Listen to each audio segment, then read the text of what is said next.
Hello everyone. दोस्तों, विवाह मानव जाति की निरंतरता और सामाजिक संरचना का एक मूल स्तंभ है।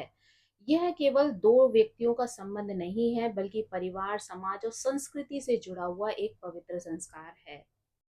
पुरुष या स्त्री के जीवन में विवाह को एक महत्वपूर्ण मोड़ माना जा सकता है, यानी यहाँ से एक नए जीवन की शुरुआत होती है, क्योंकि इसके बाद व्यक्ति के जीवन में जिम्मेदारियां, भावनात्मक साझेदारी और सामाजिक भूमिका को लेकर एक बड़ा परिवर्तन आता है। इसी कारण वैदिक ज्योतिष में विवाह को बहुत अधिक महत्व दिया गया है।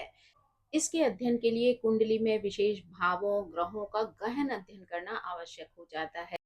कुंडली का सप्तम भाव विवाह, जीवन साथी, दाम्पत्य सुख भाव दर्शाता है कि व्यक्ति का वैवाहिक जीवन कैसा रहेगा, जीवन साथी का स्वभाव कैसा होगा, उसके साथ किस तरीके के संबंध होंगे, ये विवाह स्थायित्व को प्राप्त करेगा या नहीं करेगा। तो ये सारी चीजें जो है वो हमें ज्योतिष के माध्यम से 7th हाउस से देखने को मिल सकती हैं।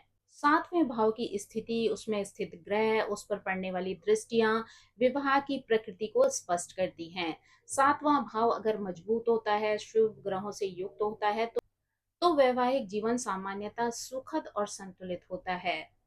शुक्र को विवाह का प्रमुख कारक ग्रह माना गया है।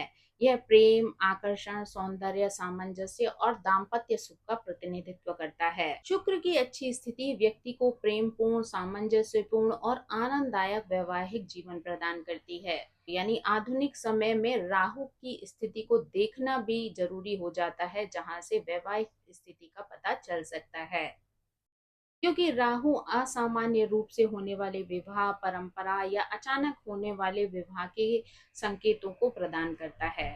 जैसे कि प्रेम विवाह है, अंतरजातीय विवाह है, या विदेश में किसी के साथ अगर विवाह होता है, तो ये सारी स्थितियां राहु के माध्यम से ही क्लियर होती हैं।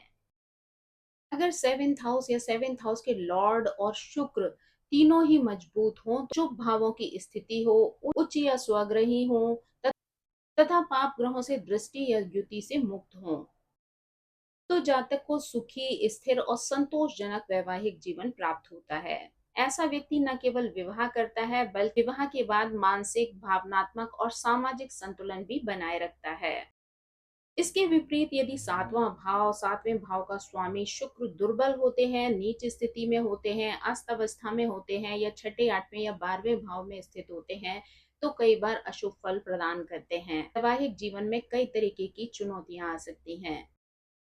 नवांश कुंडली में भी इन ग्रहों का नीच होना, अशुभ होना विवाह में कष्ट, विलंब, देरी, अलगाव या मानसिक तनाव की स्थिति पैदा कर सकता है। पाप ग्रहों की युति या दृष्टि भी वैवाहिक जीवन में कई तरीके की चुनौतियों को बढ़ा सकती है। यदि 7वें भाव, उसके स्वामी और शुक्र तीनों तीनों पर अगर अत्यधिक अशुभ प्रभाव हो, तो विवाह में निषेध का योग भी बन जाता है। ऐसे मामलों में कई बार व्यक्ति का विवाह विलंब से होता है और कई बार जीवन भर अविवाहित रहने की स्थिति भी बन सकती है।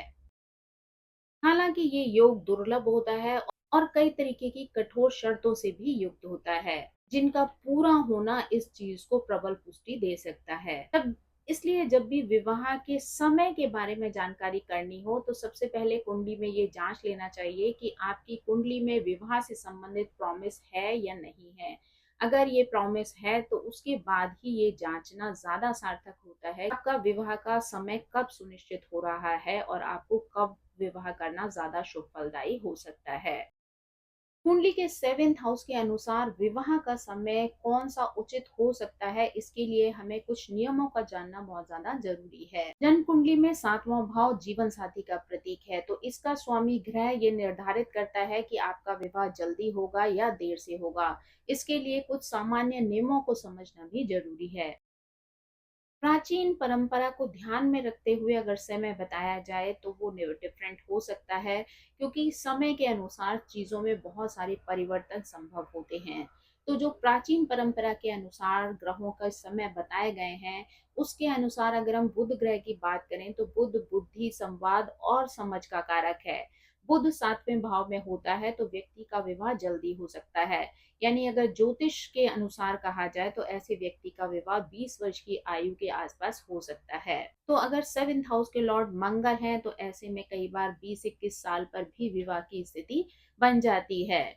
अगर बात शुक्र की हो तो शुक्र प्रेम, आकर्षण और वैवाहिक सुख का कारण है। इसलिए 20 से 22 वर्ष के बीच में कई बार विवाह के योग बन सकते हैं। अगर बात चंद्रमा की हो और 7th हाउस के लॉर्ड चंद्रमा है तो ऐसे में विवाह 22 से 23 साल की उम्र पर हो सकता है।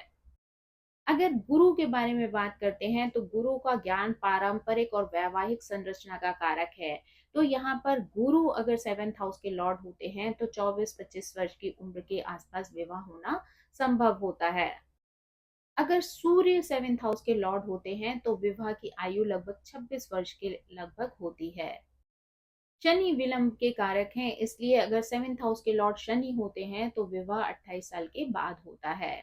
तो ये सारी जो स्थितियां हैं ये प्राचीन पद्धति के अनुसार सुनिश्चित की गई हैं, लेकिन अगर वर्तमान समय में देखा जाए तो इन स्थितियों में परिवर्तन हो चुका है। यानी उसके हिसाब से आजकल देखा जाए तो जल्दी विवाह की आयु भी लगभग 25 वर्ष के बाद होती है। तो उसी के अनुसार ग्रहों की स्थितियां भी धीरे धीरे करके समय में परिवर्तन कर सकती हैं। यानी उसके अनुसार ही देखा जाए तो शनि अगर 7th हाउस में है तो लोगों की शादी 35 और 36 साल तक भी होती है। तो इसलिए ग्रहों के अनुसार जो प्राचीन पद्धति के अनुसार जो समय निकाला गया था वो आज के समय में बहुत ज्यादा सार्थक सिद्ध नहीं होता है। यानी अगर सामान्य रूप से इनको समझा जाए तो ये कह सकते हैं कि 7वें हाउस के जो स्वामी है उस ग्रह की स्थिति ये संकेत देती है कि व्यक्ति का अनुकूल समय कब आएगा, यानी जल्दी शादी होगी या देर से होगी। तो अगर हम देखें तो बुध जो है वो त्वरित और तेज गति के कारक हैं, तो ऐसे में विवाह जल्दी संभव होता है।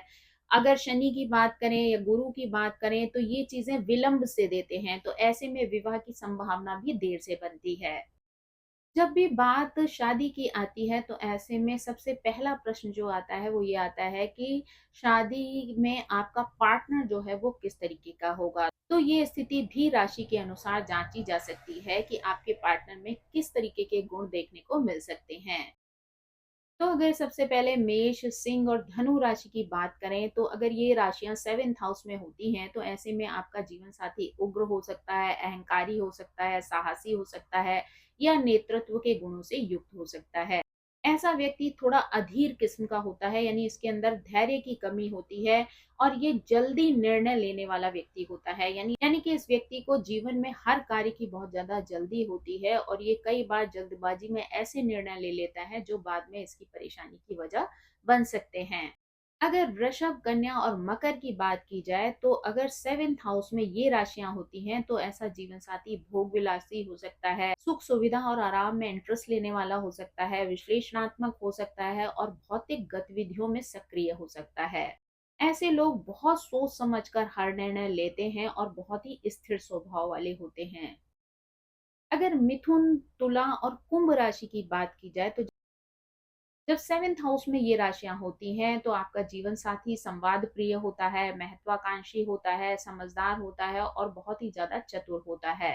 यानी समझौते और बातचीत के मामले में बहुत ज्यादा माहिर होते हैं। यानी इन्हें अगर अपनी कोई बात मनवानी है और या किसी के साथ कोई समझौता करना है तो ये बहुत अच्छी तरीके से जानते हैं कि इन्हें कब कहाँ क्या बोलना है और किस तरीके से लोगों को अपने फेवर में करना है।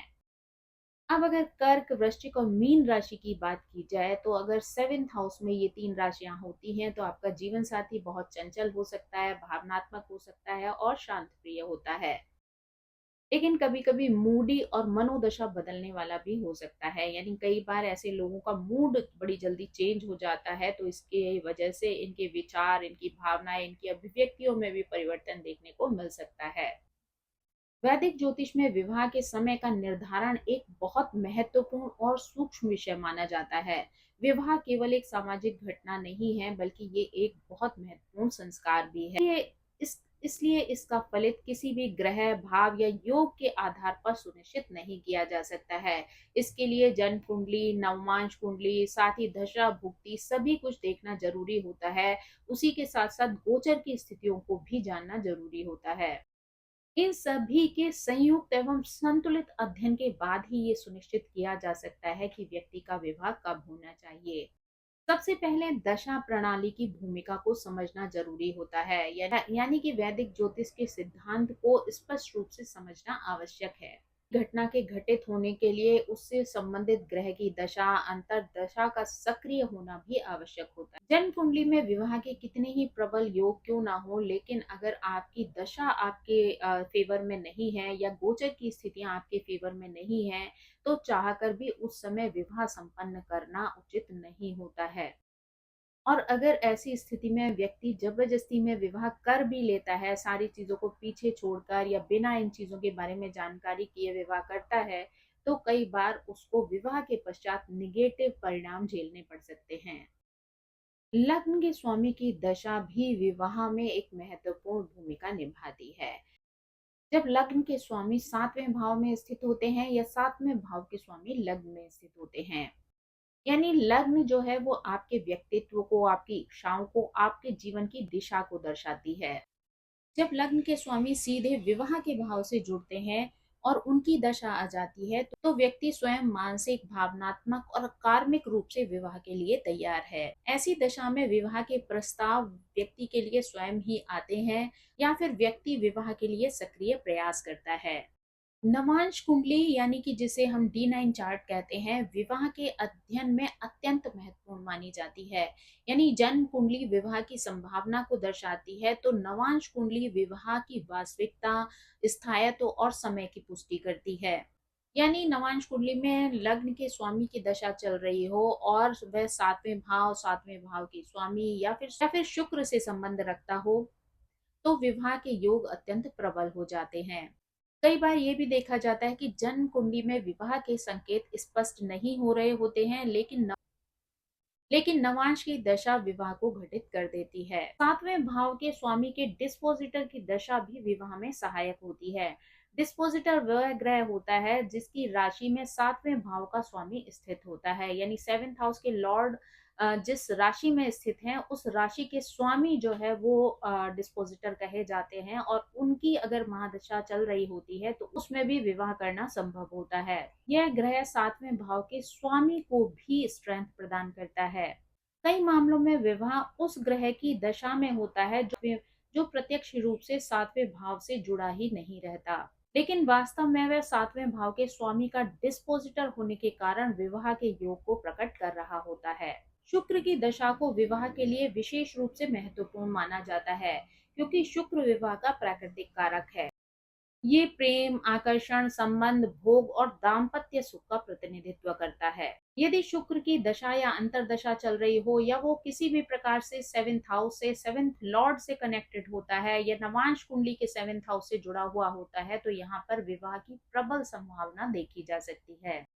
राहु को भी यहाँ पर, क्योंकि विवाह के लिए एक अप्रत्यक्ष कारक के रूप में देखा जा सकता है, तो यहाँ पर प्रेम विवाह है या अंतरजातीय विवाह है या विदेशी विवाह या विदेश से संबंध है, तो यहाँ पर इन असामान्य परिस्थितियों में होने वाले विवाह के लिए राहु की जानकारी करना भी आवश्यक होता है। यानी राहु की स्थिति कैसी है, कहाँ है और किस तरीके से वो परिणाम दे रहा है, इस बात पर भी बहुत कुछ निर्भर करता है।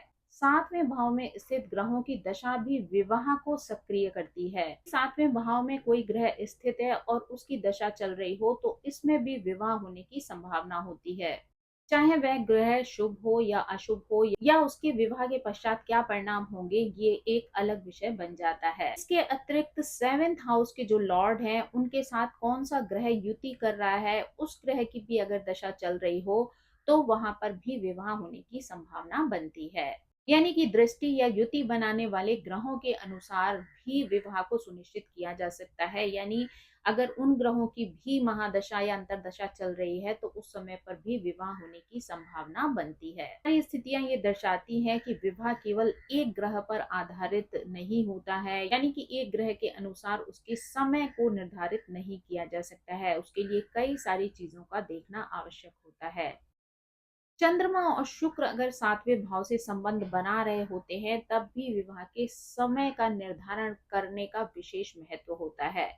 चंद्रमा मन, भावनाओं और समय का प्रतीक होता है, जबकि शुक्र संबंधों की गुणवत्ता को दर्शाता है। यदि चंद्रमा से 7वें भाव के स्वामी की दशा चल रही हो या चंद्रमा अथवा शुक्र के 7वें भाव में स्थित ग्रहों की दशा आए, व्यक्ति भावनात्मक रूप से विवाह के लिए तैयार होता है और सारी परिस्थितियां विवाह के अनुकूल हो जाती हैं। गोचर की बात की जाए तो दशा के साथ साथ गोचर को देखना भी आवश्यक होता है, और इस गोचर में शनि और गुरु की भूमिका बहुत ज्यादा महत्वपूर्ण होती है।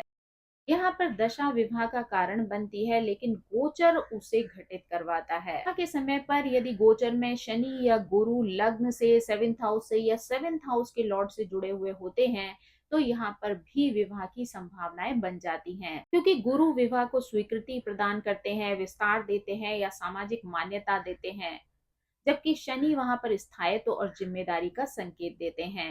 गुरु का अनुकूल गोचर और शनि की बाधा रहित स्थिति विवाह को संभव बनाती है। अंततः यही कहा जा सकता है कि विवाह तभी संभव होता है जब जन्म कुंडली में विवाह का योग मौजूद होता है, जब संबंधित ग्रहों की दशा सक्रिय होती है, शनि गुरु का गोचर सहयोगी होता है, तब विवाह होना संभव हो सकता है। केवल दशा या केवल गोचर के आधार पर इसे सुनिश्चित नहीं किया जा सकता है। ग्रहों की स्थिति, 7th हाउस के लॉर्ड, वहां पर बैठे हुए ग्रह, लग्न में स्थित ग्रह, ये सभी कुछ इसके लिए जिम्मेदार होते हैं। इसीलिए कहा जा सकता है कि विवाह का समय निर्धारित करने के लिए किसी एक ग्रह स्थिति पर आधारित नहीं रहा जा सकता है। उसके लिए कई स्थितियों को देखना आवश्यक होता है, क्योंकि वही स्थितियां उनके जीवन को सफल बनाती हैं, उनके विवाह को सफल बनाती हैं और विवाह के पश्चात होने वाली जिम्मेदारियों से अवगत कराती हैं और उन स्थितियों के लिए व्यक्ति को तैयार करती हैं। तो दोस्तों, ये थी विवाह के समय से संबंधित जानकारी। आई होप ये जानकारी आपको पसंद आई होगी। Thank you so much. मेरी आप सभी से रिक्वेस्ट है कि प्लीज मेरे चैनल को सब्सक्राइब करें, लाइक करें, शेयर करें और कमेंट करके इसी तरह मुझे प्रेरित करते रहें। So thank you so much. Bye bye.